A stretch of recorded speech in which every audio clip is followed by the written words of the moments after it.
Good morning. I am hiking up toward Humpback Mountain, and let's see, so I started from Reed's Gap today with Julie. That's where I stayed with Julie last night, which was wonderful. She and her husband Jeff made an amazing dinner. It was a really restorative evening, and then Julie hiked with me for a little over an hour this morning before turning back and heading to her car, and then I am continuing to head north. And I just got a call from David Horton. He said he's going to come out and see me today, so we're going to meet up pretty soon. He's going to meet me on, is it Humpback? I need to check. Yes, it is Humpback Mountain. So he's on his way out. He said he'd meet me on the mountain. He asked if I needed anything. I was like, well, I think I'm good, but company sounds great. And then my only agenda today is hiking to, oh gosh, why can't I think of the name? It's the beginning of Shenandoah National Park, the last gap, but Rockfish Gap. And I have lodging booked there. So I had booked 4 places throughout my hike to stay and send myself a box, or in this case, the place I'm staying tonight has a shop that I can resupply at. It's called Gray Pine Lodge, just outside of the park. But that's my last reservation. And then after that, I'm just gonna play in the Shenandoahs until my family gets in the area. I might try to see some more friends. I have a friend out here through hiking. She's a little bit south of me, Maya, and then Anne, who lives out in this area. I'm gonna try to connect with her. So yeah, really just leisure hiking, seeing friends, time in my head, and kind of, I don't know, still feeling a little aimless, like what am I doing? But I know it's good time to be out here, so I'm just gonna let the adventure continue. Oh, she's got some incredible scenery.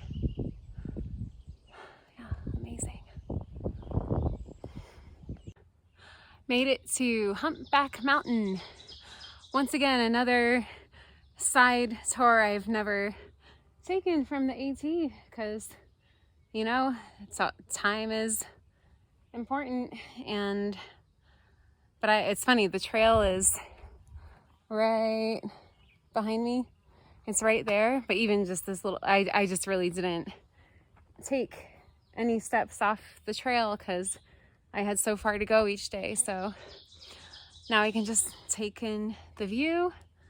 David Horton's going to be here in a few minutes. Maybe we'll just get to hang out and have a little snack or something. Get some hiking in together. But yeah. I just saw David Horton several miles back.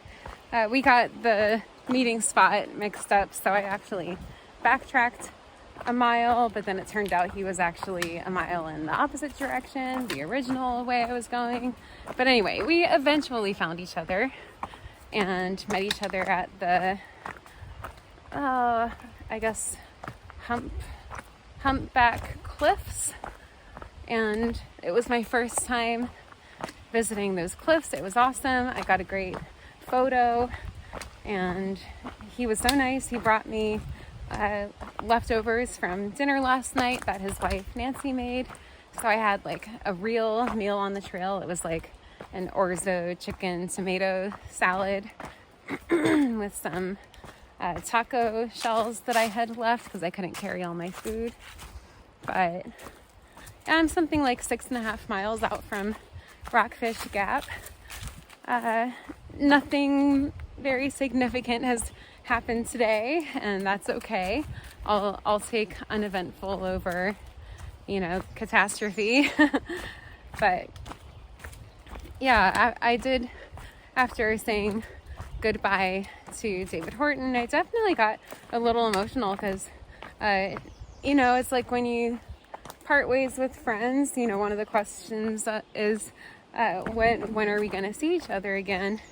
And life is so short. And when I was contemplating what to do after, letting go of the record, one of the things I could have done is just like leave the trail and go home. And it's like, well, I don't want to leave the trail and go home because I don't know the next time I'm going to be back here. And it's kind of like, I don't know the next time I'm going to see my friend Julie. I don't know when I'm going to see my friend David. And it's like, if I had still done this record, I wouldn't have seen them at all because I was going self-supported and I'm not allowed to have help. I'm not allowed to receive help. So maybe it's sort of a blessing that I got to see my friends and those, I'm gonna get all emotional, but those are the things that matter in life.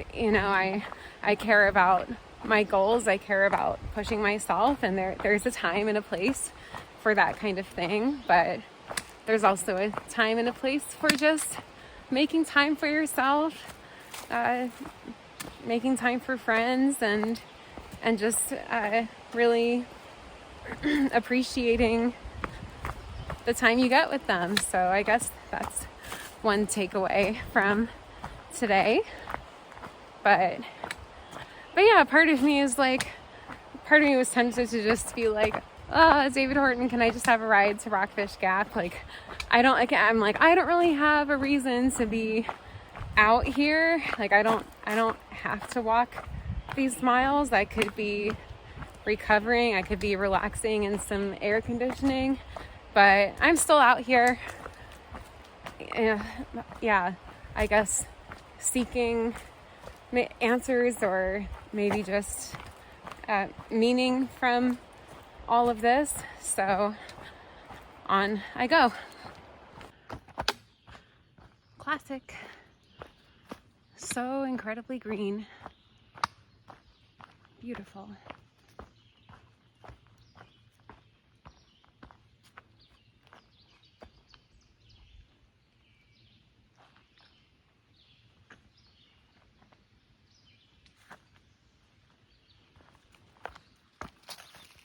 Made it to Rockfish Gap, the southern end of Shenandoah National Park. I'm laying on the floor of the place I'm staying tonight, Grapevine Lodge. It's right near Rockfish Gap. I only did 22 miles today, maybe a little more, but as soon as I got in here, I just collapsed. I'm tired. My feet are talking to me. And yeah, it was pretty hot out. My body feels good. I think I'm just generally tired and my feet hurt, but everything else is good. My back got some chafing because I realized my garbage bag poncho, it was sticking out of its back pocket a little bit, and I think it was rubbing the skin on my back, and I didn't realize it, and I tucked it away, but it was too late. So I'm just zonked. It's only 4:30. So it's like, I know if I had to keep going, I could, but 22 miles is hard. 42 miles is hard. 50 miles is hard, but 22 miles is still hard.